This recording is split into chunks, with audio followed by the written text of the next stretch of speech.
As you probably recall, a former Trump White House aide, Cassidy Hutchinson, became front-page news with her damning testimony before the House committee investigating the events of January 6th.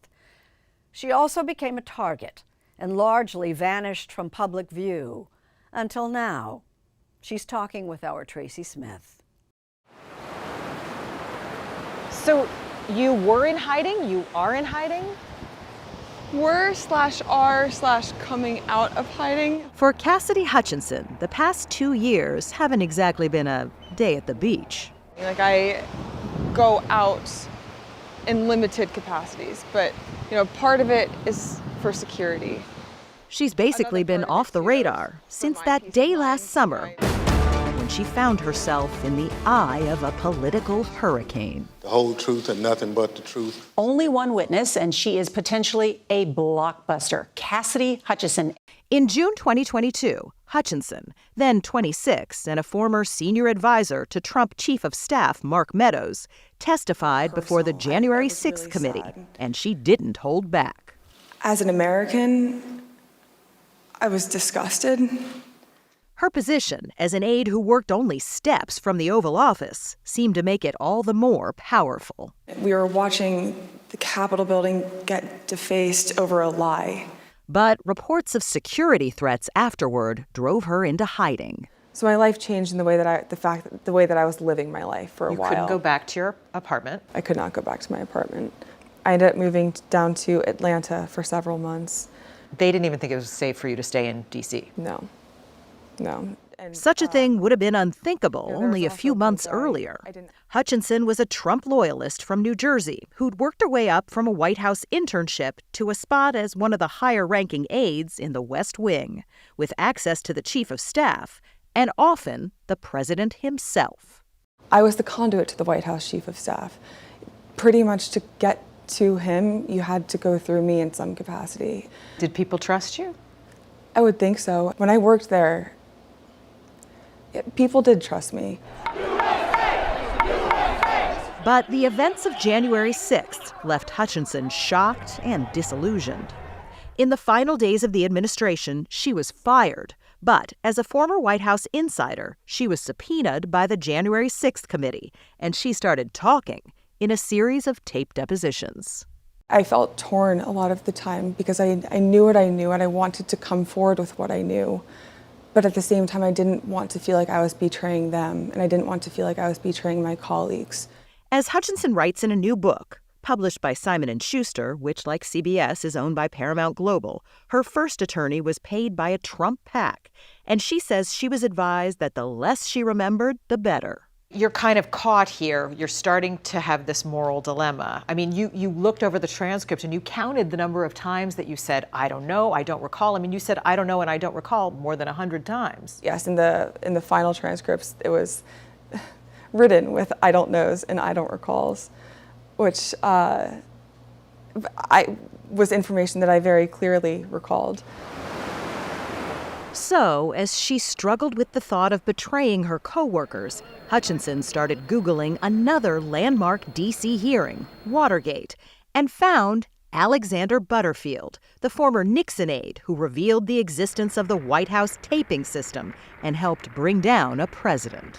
Mr. Butterfield, all of the president's conversations in the offices mentioned and on the telephones mentioned were recorded. As far as you know. That's correct. Butterfield's story became her beacon of hope, and the Bob Woodward book about him, The Last of the President's Men, became her Bible. She usually keeps her well-worn copy close at hand. And he really was the source of strength for me and gave me the perspective that not only that I could do this, but that there was life on the other side of it.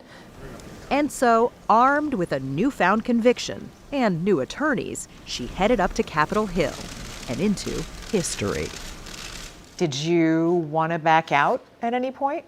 Oh, yes. I almost ran out of, there's the little hold room outside the committee room that we were about to walk in, and I almost started. Even then, that close to it, even you then, wanted to run away. I heard the door click open, and I turned around and I looked at my attorney and said, I can't do this. And I started to walk, and he gently pushed my shoulders, and he said, "You can do this." And then we walked out. When I returned to the White House, Among the more explosive moments, a story she says she'd heard from the White House Deputy Chief of Staff, Tony Ornato, about a January 6th incident with Secret Service agent Bobby Engel in the presidential limousine, nicknamed the Beast, where the president was said to have insisted on being taken to Capitol Hill to join his supporters. the president reached up towards the front of the vehicle to grab at the steering wheel. Mr. Engel grabbed his arm, said, "Sir, you need to take your hand off the steering wheel." Mr. Trump then used his free hand to lunge towards Bobby Engel. And when Mr. Ornato had recounted this story to me, he had motioned towards his clavicles. Both of these men say they don't remember this conversation happening. How can you explain that? I know what I recall. In this particular instance, I can't climb inside the minds of Tony Ornato and Bobby Engel. Maybe they truly don't recall this happening, but for me, I stand by what I testified to in that incident and in any other incident that had been disputed. These are Banana Republic indictments. These are third world indictments. In an interview last week, President Trump himself weighed in, disputing her account. Who wouldn't dispute it? She's the craziest account I've ever heard. You mean that I was in the Beast, and she said I was in the Beast, and the Secret Service didn't win. So I took a guy who was like a black belt in karate and grabbed his neck and tried to choke him. What happened? How ridiculous. You admit in the book, you've admitted here that you told less than the truth, that you lied. Why should we believe you now? Because what would I have to gain by coming forward? You know, it would have been easier for me to continue being complicit and to stay in the comfortable zone of, I had some sense of security, a semblance of security. I knew people that I could easily reach out to for jobs. I had friends. Have you talked to either Tony or Bobby since? I have not. I have not talked to many people in the Trump world since the day of my testimony. Hutchinson's book is full of anecdotes about her time in Trump world, including a detailed account of Trump attorney Rudy Giuliani groping her.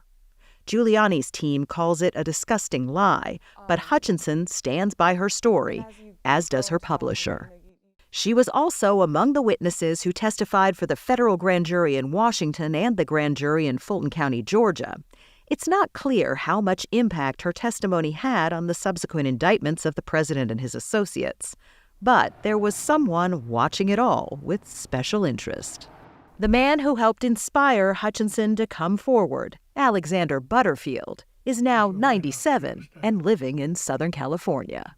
And Haldeman was a pal of mine. And she's been able to thank him in person. Now we're lifelong friends. Yeah. Well, more than friends we are, yeah. Cassidy Hutchinson says that while her life and her heroes have changed, she's still a Republican. Are you backing someone yet in the 2024 election? For starters, I would like to make clear, I would not back the former president of the United States. He is dangerous for the country. He is willing and has showed time and time again willingness to proliferate lies and to vulnerable American people so he could stay in power. To me, that is the most un-American thing that you can do. I want to begin by thanking Ms. Hutchinson for her testimony today. We are all in her debt. Alex Butterfield said he'd do it all over again. Would you? I would. I don't think I would really change anything. You know, I got to where I needed to be, and I'm proud of the work the committee did too, and I'm also very grateful that they were willing to listen and that America was willing to listen too.